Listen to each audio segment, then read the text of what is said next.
Now you have such an amazing metal drum that you use to collect water. But there is a problem. There is a very small hole that is the major problem. Let me just zoom in so that you can see it right there. How do you fix that? What you need is you need to mark out where the hole is. Then we are going to be using epoxy resin. Start by applying tape underneath so that it doesn't go through, and then apply the resin and an equal amount of the hardener,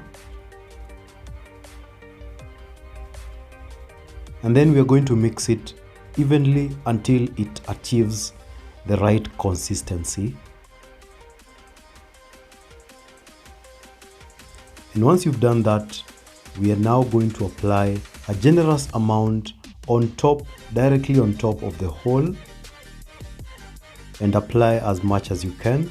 Then you're going to leave this for up to 24 hours for it to dry completely, and that's how you fix your leaking drum. Thank you so much for watching. I'll see you in the next video. Bye bye.